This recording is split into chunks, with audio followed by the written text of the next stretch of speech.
नमस्कार। कल्पिता healthy food corner को आपण मानक बहुत बहुत स्वागत। जह्नी तो आप विभिन्न प्रकार रेसिपी बनाऊे। मुझे बिना प्याज रसुण जह्नी गोटे रेसिपी आपण शेयर करी। जह्नी मसला खावा को बहुत टेस्टी हम। आशा करोटी भल लगे। भिडियोटी भल लगे गोटे लाइक करेंगे, फ्रेंड और फैमिली मान संगे शेयर करेंगे। तो चैनल नुआ थे तो चैनल टी सब्सक्राइब करने। तो चलते स्टार्ट करेंगे। ये 500 ग्राम जह्नी नहीं जाइए। प्रथम जह्नी आग पछ काटिदेबा, तापर भल भाव पिल करनवा।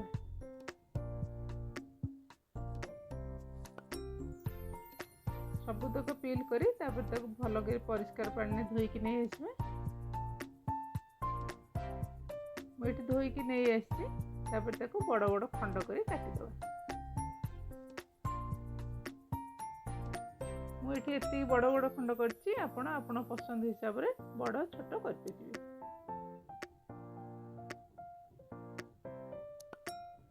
ये सब जगह काटी देछि, गोटे बोल नहीं जावा।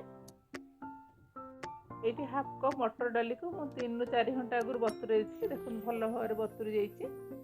पानी छाणी गोटे मिक्सर जार रे देदेबा। पेस्ट करके नहीं आसवा। ये पानी आम यूज करवानी, टिके दरदरा हेले भी चलो। देखो मुझे पेस्ट कर नहीं आसी। गोटे बोल को ट्रांसफर करदे। ये साइड रे मु गैस लगे गोटे कड़ाई बसई देछि। गैस रे कड़ाईटा गरम होगा। डाली बटारे किसी लुण दे 2 ରୁ 3 मिनिट आम फेंटी नवा। कड़ाईटा गरम हो जाइए। 2 ରୁ 3 ଚାମଚ सोरिष तेल देदेबा। तेलटा टिके गरम होगा छाड़देबा।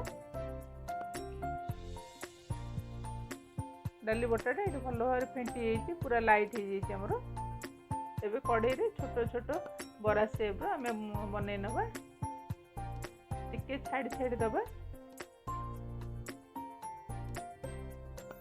एबे आम 1 ରୁ 2 मिनिट टच करवानी, टिके टाण हवा को छाड़दबा।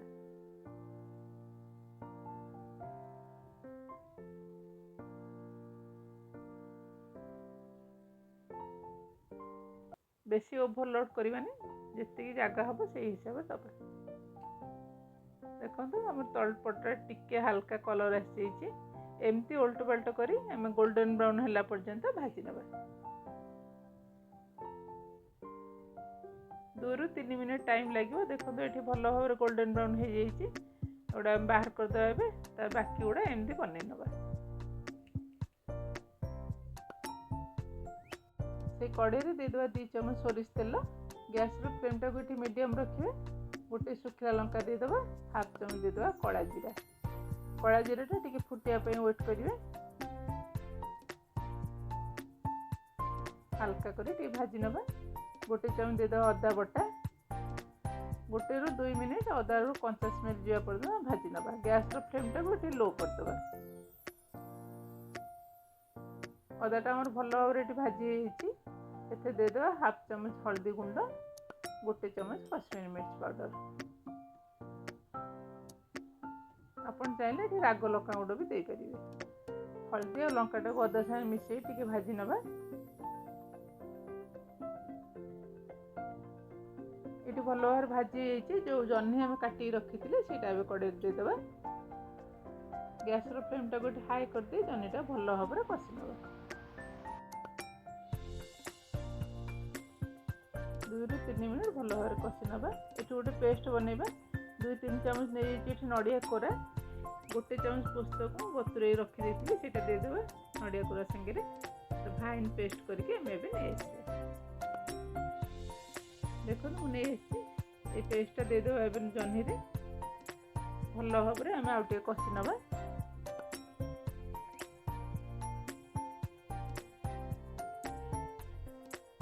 2 मिनिट कषिला भल भाव जह्नीटा आमर कषि हो जाइए। देदेबा स्वाद हिसाब से लुण। लुणटा भल भाव मिसईदेबा। 2 ରୁ 3 मिनिट कषिला भल भाव जह्नीटा कषि ये आउ गोटे पेस्ट बनइबा। मुझे नहीं 2 चामच धला सोरिष, 1 कंचा लंका, से किसी लुण देदेबा। फाइन पेस्ट करके नहीं आसबे। मुझे फाइन पेस्ट कर नहीं आसी। 3 चामच दबा जह्नी रे। हल्का कर कषि नवा। सोरिष मसला बेसी कषानी ना पिता हो चांस रही। भल भाव कषि। आम किसी पानी देदेबा, हाफ कप पानी दबा, भल भाव गोले दबा।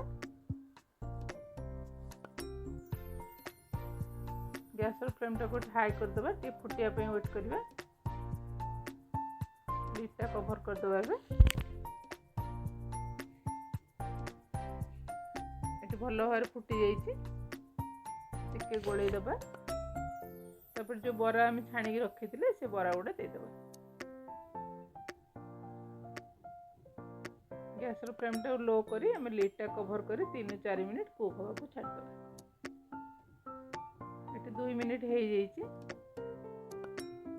जह्नीटा आमर 70-80% कुक हो जाइए। आउ 2 मिनिट आम कुक होगा को छाड़देबा।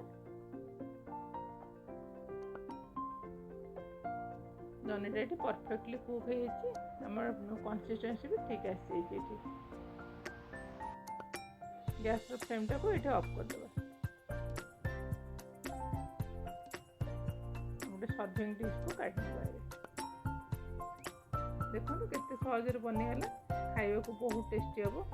आप रुटी पटा भात क्या सागर भी सर्व कर धनिया पत्र छींचदेवे। आप घरे बनातु, समस्त खाई दिंतु।